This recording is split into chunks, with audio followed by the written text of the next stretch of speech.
Welcome, everyone, to the Mentium Matters podcast, where we talk about leadership, life, and the transformative power of mentoring. I'm Megan Cummings Kruger, and for this season, we are aligning our podcast with the monthly topics of Mentium's business education webinars. This month, our focus is on courageous conversations, and as you will hear, that has great relevance to today's guest. So I'd like to introduce you all to Emily Koski, who is Senior Vice President and the Diversity, Equity, and Inclusion Segment Strategy Lead at US Bank. Emily and her team use data to develop segment-specific strategies and implement initiatives that support diverse employees in their careers, including women, professionals of color, employees with disability, active military veteran employees, as well as the LGBTQ community. Now, as is common with our mentors, Emily brings a multitude of talents to the conversation. Emily holds a master's in voice performance and a bachelor's of fine arts in musical theater. So in addition to her role at US Bank, she also works as a part-time church music director and voice and piano teacher. And she shared that she leverages her performance and teaching skills to infuse energy and creativity at her work. Emily and her husband and their 4 children, ages 9 and under, live in Minneapolis, Minnesota. Welcome, Emily. I'm tired just going through that bio. Me too. Well, first off, thank you so much for taking the time today to speak with us, because of course you have a wealth of experience in areas that are really relevant for so many of us today. Now, to start with, I know that US Bank has really been focused on supporting DE&I efforts, and that you've been able, therefore, to be proactive and innovative in your approach to the programs, your communications, et cetera. So I'd love to start out by just hearing, what has been effective for you? Have you seen many changes over your 7 years in this area? Can you share some examples for us? Yeah, so I like to say I've been part of all the different DEI iterations at the bank. I don't know if that's for sure true, because I'm sure obviously this work has been going on for probably decades now. But I like to say I started at DEI 1.0 back probably in about 2013, 2014. And it has been fascinating to see the changes over that time. So one of the things that we do when we talk about our work is we reference the Berzin model. Have you ever heard of this? I've heard of it, but I'm not clear on it. So it actually started out as a learning organizational maturity model, but there are DEI versions of this. So level 1 is compliance. It's like your baseline. And I feel like that's where DEI 0.2 was, at least at the bank, which was, we do it because we have to, because the government tells us we have to. And that's a great place to start. You have to start there. Level 2 is programmatic. So that's things like building out our BRGs. And, that's really when I really started joining in the team. When we got to that level 2 around 2015, we did DEI road shows, leader training. Level 3 is where we get to have some fun. Level 3 is where leaders really own DEI. So that's things like making sure that they have scorecards, that they have access to data, that it's embedded in our people leader goal, which it is now. I mean, it is expected. That's how leaders lead with inclusion. And then level 4 is even more fun. And that's where everybody owns DEI. So that's where it's just how we do business. We don't even have to think, is there a DEI component to this? We're just thinking inclusively and behaving with belonging in everything we do. So that's the maturity model we follow. And it's been such an honor to be with the bank in this capacity as we've gone from level 1 to level 2, level 3, and now in some pockets of the organization, we're even approaching level 4. So that's been a lot of fun to witness and to be a part of. Absolutely. And so do any examples come to mind for you of, programs that were successful now that might have been a little more challenging 7 years ago? Oh, yes. So one example that I'd love to share, this was maybe DEI L2. So level 2 going into level 3. So we were in that programmatic stage where we were doing road shows, but we were really trying to help people go into the next level, which is really leaders taking ownership of DEI. And so the head of DEI at the time, who actually is my manager now, so he was doing a road show going out and speaking to, big groups of leaders, probably more employees too, but certainly many leaders were there. And he was talking about DEI and the business case and, groups that have been underrepresented. That's where we're going to focus. And during the Q&A portion, we had a leader, white male leader, and he basically raised his hand and asked the question, right, that we're all thinking. What about the white straight men? That wasn't exactly his question, but it was something like that. And the DEI leader got off of the chair, off the stage, went down and hugged him. Which probably was not the answer or the reaction this brave soul was expecting. But what the first thing that the DEI leader said was, thank you. Thank you for asking the question. Thank you for being brave, because that's what this work is all about. It's about challenging each other. It's about asking the questions that we're all thinking. And when I say we all, that, that changes based on the group that we're thinking about. But in that situation, probably a lot of leaders were thinking of that same question. And if we don't at least get it out in the open, we're never going to make progress. So that's one of those kind of defining moments, I'll say. And I'm sure there are many of those moments that had to happen. That was just one in-person event, but that have really changed the way that I believe that our culture has evolved. Our whole US Bank culture, not just DEI, but the workplace culture is much more, let's work through it. Let's have the challenging interactions. Let's ask the tough questions, and then let's deal with it. So that's one of those examples of, I don't even know, maybe a few years before that, if that leader would have even asked that question. Now, if somebody asks that question, I don't know that they would get a hug and a thank you. Maybe they would. But I feel like in a lot of places, we've even evolved beyond that. I just love that story. Thank you so much for sharing that. I love that immediate positive feedback to that employee who did have that courageous bravery to ask the question that people were thinking. And I imagine that had a wonderful result for the rest of the audience as well. They always say it's really that second person that starts the tipping point. So you've got that brave first soul. And I imagine what a difference that made. All right. So now that brings me, that's a perfect segue into what is our topic on our business education webinar this month. And that is the courageous conversation. So of course, doing DEI work, it entails many courageous conversations at many levels, whether it is dealing with peers, direct reports, dealing with executives. What have been some experiences for you around courageous conversations? Love the topic. I was so excited to hear that was your topic this month for the business education webinars. And I actually was fortunate enough to have some time to go back and listen to some of last season's episodes. And this actually came up in at least one, maybe even more. And there's so many different ways to think about courageous conversation. So the first thing I want to do is level set on when we say courageous conversation. Maybe I'll say what I think. I'd love to hear what you think. And I'm sure there are many definitions, but the way that I think of a courageous conversation is basically when we decide, anybody, whether it's an individual or a company or a team, decide to discuss something that we just rather avoid. And I think there's an added layer that now when we say courageous conversations, I feel like there's an expectation that it's maybe diversity, equity, and inclusion focused, although not always. It can be, we're having a tough situation with an employee and we have to address that. But that's how I define it. Is that what you think of at Mentium or what you've been hearing? Yeah, absolutely. I would say both of those are true. I think at its core, it absolutely is conversations that take courage, conversations that are authentic, and you're being vulnerable, definitely. And I would agree, in organizations right now, probably one of the primary topics that has taken a lot of courage and has been occurring has been around DEI. Absolutely. Mm-hmm. So, okay, so we're on the same page with that, yeah. Which is great. But I think of it in a few different buckets. So you have your one-on-one courageous conversations, and then you have, a little bit broader. So maybe a team conversation, we're bringing it to a team meeting, maybe that's 5-10 people. And then we have what I call our large scale courageous conversations.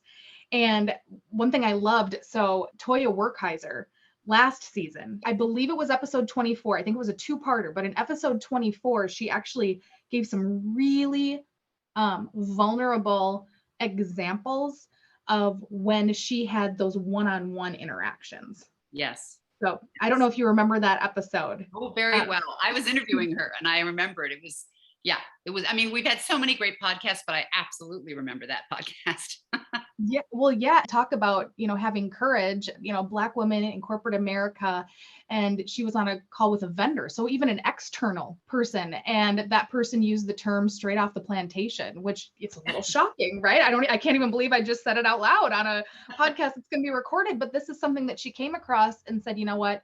No, we're going to have this conversation. And she took the courage to one-on-one later have, she went through a whole list. It sounds like she has just a science to it of how she goes about courageous conversations. And it turned out to be a really positive experience. So if you want to hear all about one-on-one conversations, I highly recommend that episode with Toya. That was really great. My team, because I'm on this, enterprise DEI team, certainly we get involved with one-on-one and, small team conversations, but where my team plays a lot is the large scale. We're an enterprise group. That's where we play, and that's where we have the biggest impact from our organizational position. So what I'll say is that pre-2020, I would say that courageous conversations certainly were happening, but I don't know that the term was used as widely or was understood as widely as it is today. I certainly have been using it a lot more. So in the DEI space, it's gained a lot of traction and popularity. But interestingly, at the very beginning of 2020, before any of this stuff with COVID and racial justice really exploded, we were doing a courageous conversation. So in 2019, we started our Women's Advancement Initiative. We launched this enterprise-wide initiative. We were going to increase the number of women in senior leadership. And we, had this huge plan. We're not just going to focus on the women. We're also going to focus on the role the manager plays and bias and the system. And this is something we're still working on today. So it was a big darn deal. It was a lot of momentum launching that in 2019. In doing that, we also had a lot of honest questions come in that first year. So what are we doing about the gender pay gap or pay equity? What about women of color? Are we talking about women of color specifically? Not yet. Like, we should probably be doing that. How are men going to get involved in this? I'm getting a lot of pushback from men. What are you doing about that? We even had the question, isn't that for men and women, are we swinging the pendulum too far the other way? We're focusing on women. What about everybody else? And one thing you'll get to know about me, Megan, if you don't already, is I like to keep it real.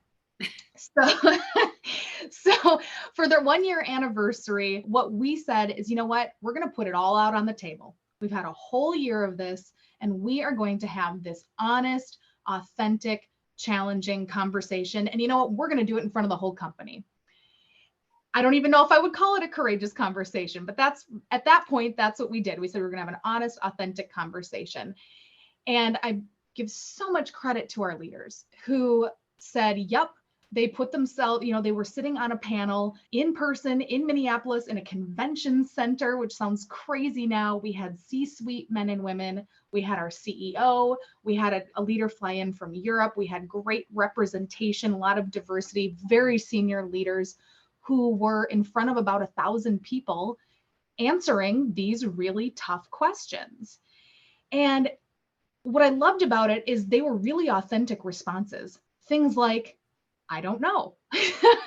That's a good point. I had never thought of it that way before. Some really raw responses, like to the question, is the pendulum swinging too far the other way? One of our leaders said something to the effect of, I'm looking at the representation data and I'll let you know when we've swung too far the other way. But we're not even close. That one got applause, right? But it was a real candid conversation in a way that we had never seen before on a large scale at the company.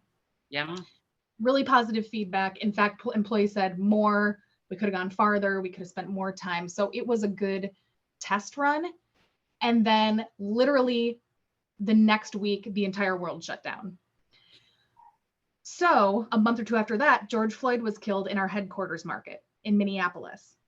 And then a few months after that, it was back to school time. And our moms, largely moms, right? Not always, but largely the women in our organization were trying to figure out, how am I going to balance, teaching my kids at home and doing work? And then I feel like I can't, have the kids in the background because people will think I'm not committed to my job. We had a lot of opportunities to test out what we had just piloted earlier that year. And that really was the baptism by fire, if you will, on making this large scale courageous conversation format work. Absolutely. I mean, I would imagine you really inadvertently, without knowing what was coming, you actually planted the seed. You proactively were doing it. And then when and I imagine that had to make a difference when, leaders are authentically, honestly, and vulnerably answering questions, that has a tremendous impact on culture, I would imagine. It's so funny you said that, the impact on the culture, because just before this, I was talking to a woman who has, in our consumer banking division, she's been, at the bank for more than 10 years. She's been doing a lot of work in and around DEI.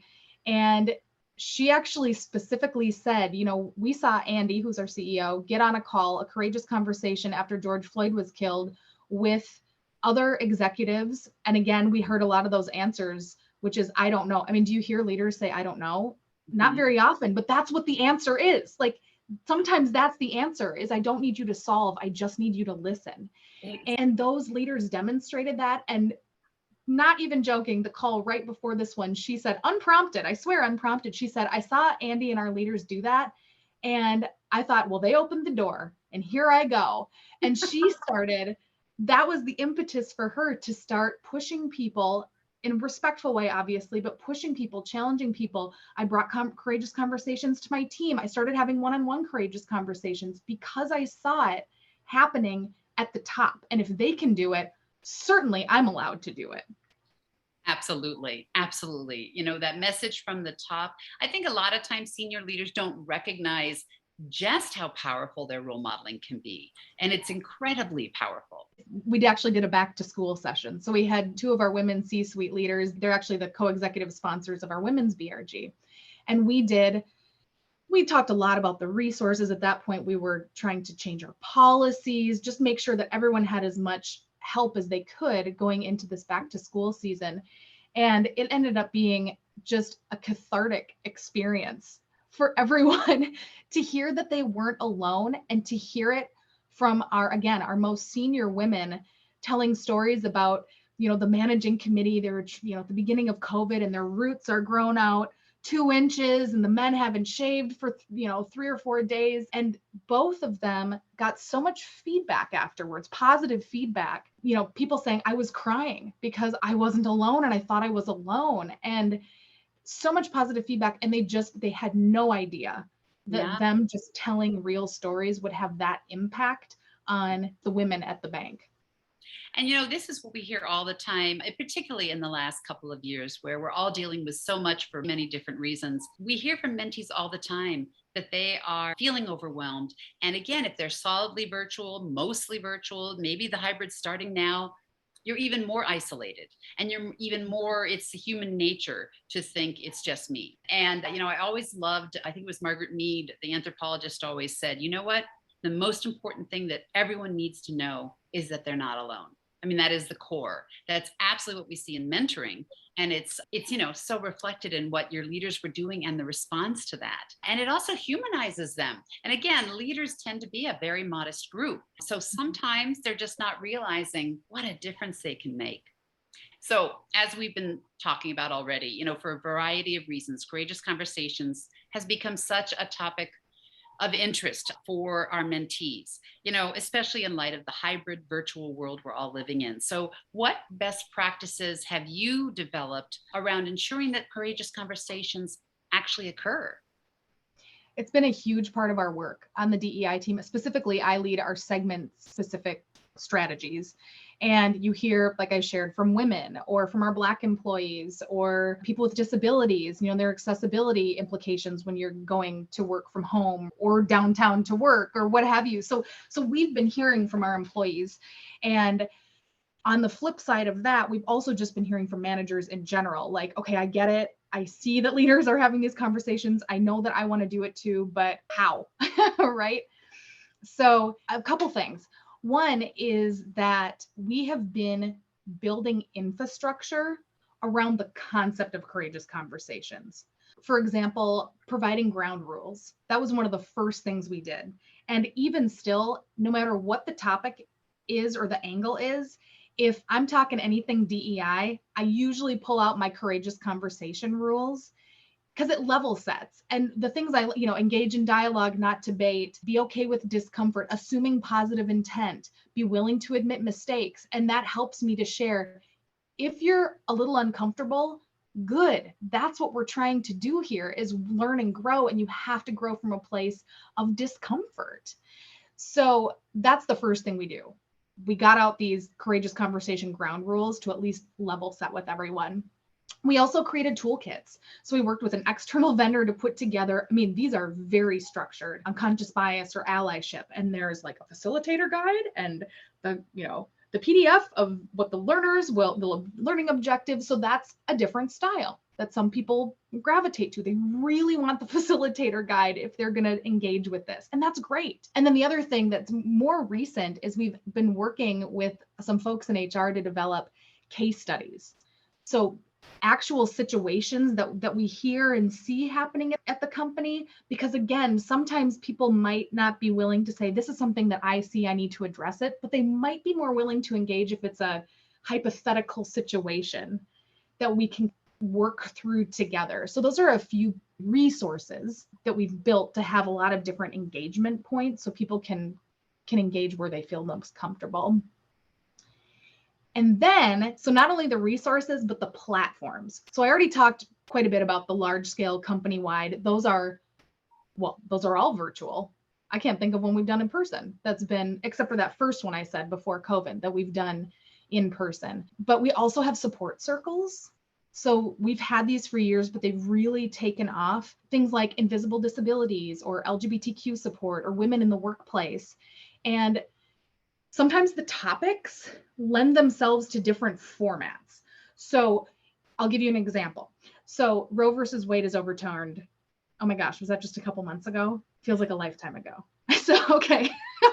So that was overturned. I am the women's segment lead, right? So there were a lot of feelings, a lot of passion, a lot of requests for support. By this time, people are saying, when's the courageous conversation? Because we've set that precedent in a really good way. People expect us to address these issues head on. And what we decided is this topic in particular is very polarizing. There are a lot of feelings very strongly on both sides, all sides, I'll say. I'm sure there are not just two sides to anything.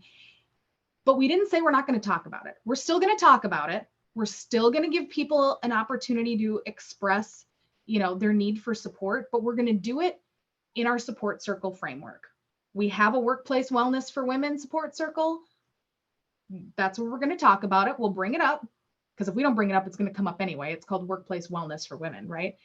And we set it up, again, a version of those courageous conversation ground rules. And we said, look, we're going to frame this and say that this is a support circle. We are here to support each other. We're not here to judge each other. We're not here to start an argument, but we are here to say, hey, I'm affected right now. Here's what's going on with me. And this is a safe space. And so we were still able to have the conversation. It was just a slightly different format, but it's because we already had the platform built that we could very easily, that came, real quick. You have to pivot on something like that. You can't build a platform and say, in a day and address those situations. So that was a really cool way that we were still able to have the conversation, but the format just couldn't be that large scale. That would not have been productive. This was productive. Yeah.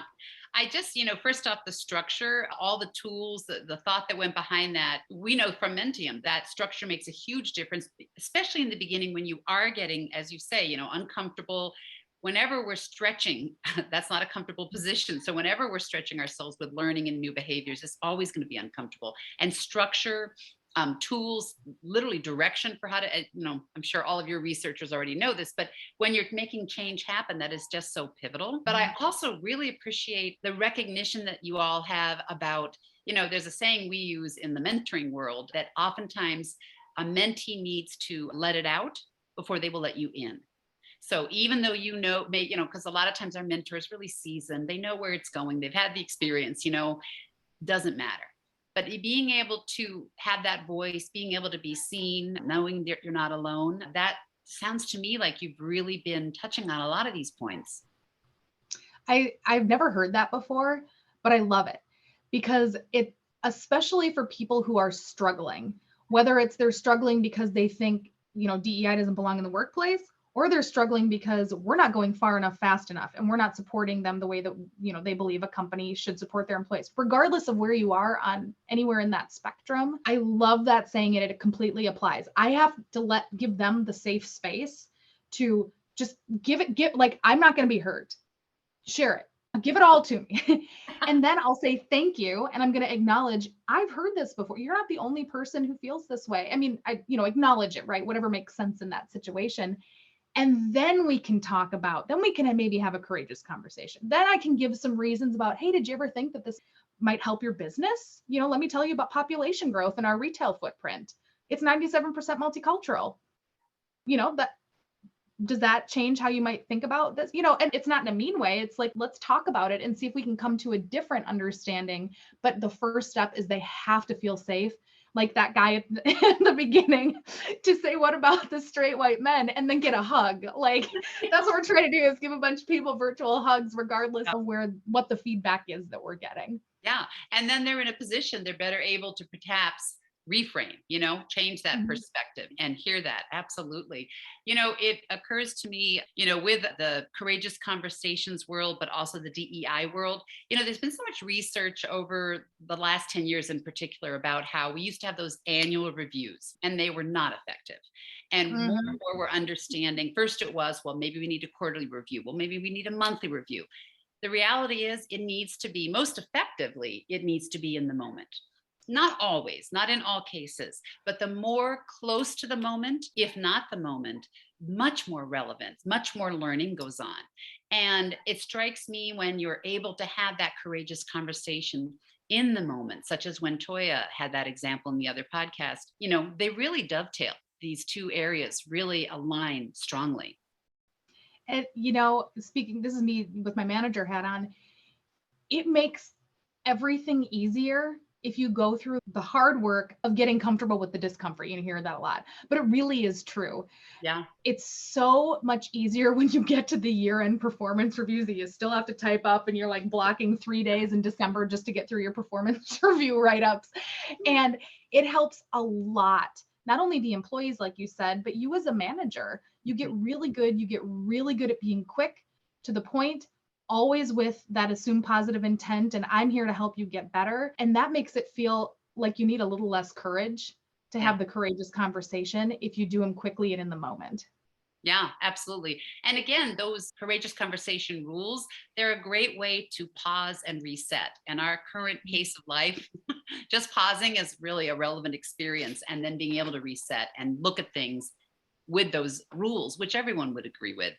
What would you say, as you think about your success you've had in this area, what do you feel are some of your habits, or what do you think has allowed you to have the success you've had in kind of a challenging area?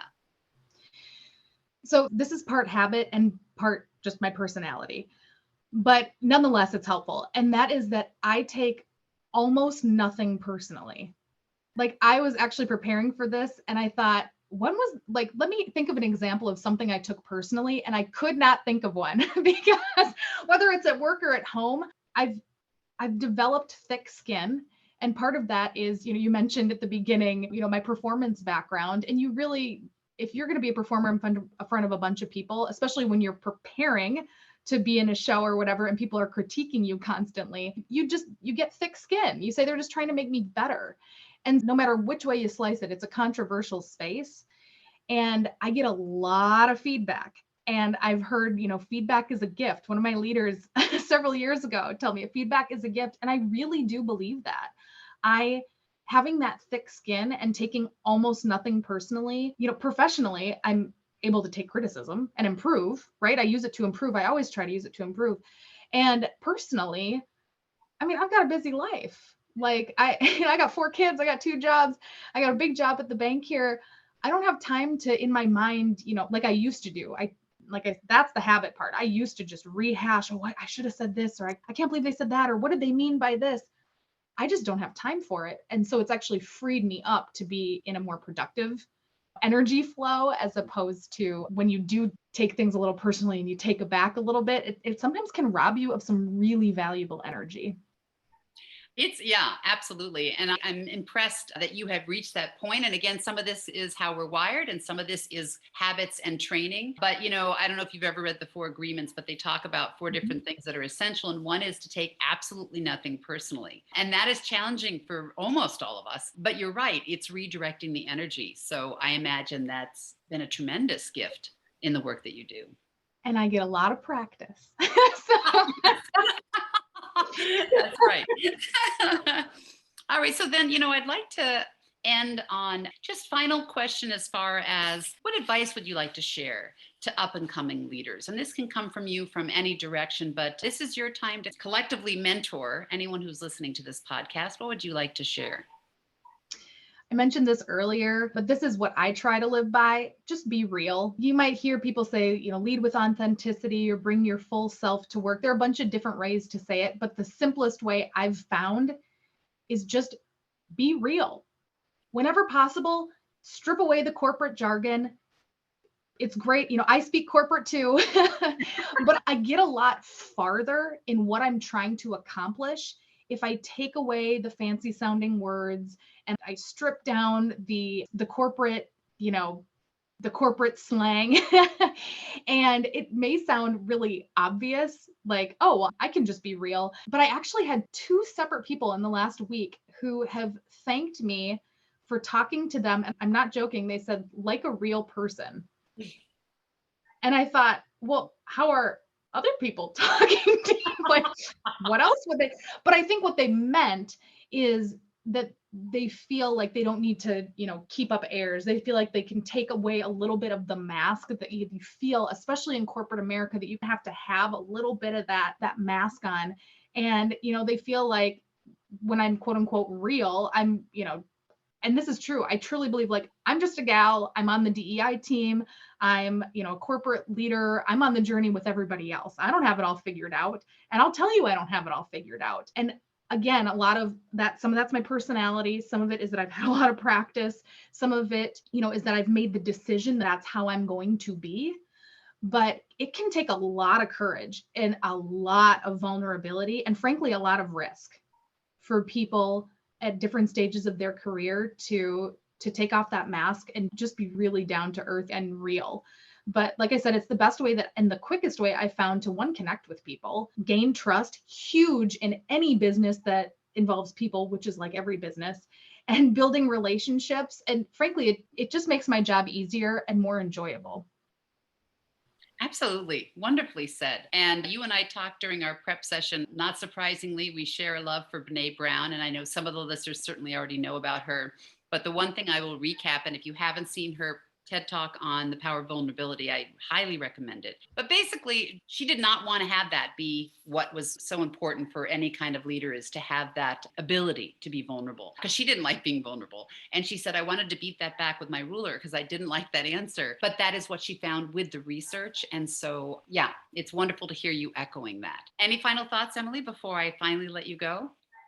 I'm just so thankful for this opportunity. This is an unsolicited Mentium commercial break, I'll say, but I was lucky enough to be a mentee, and in my intake, I had big ideas, right? I wanted a male leader because I led the women's initiative. So I wanted a male leader. I wanted someone in a business line role who was super senior, who was in the Twin Cities in person.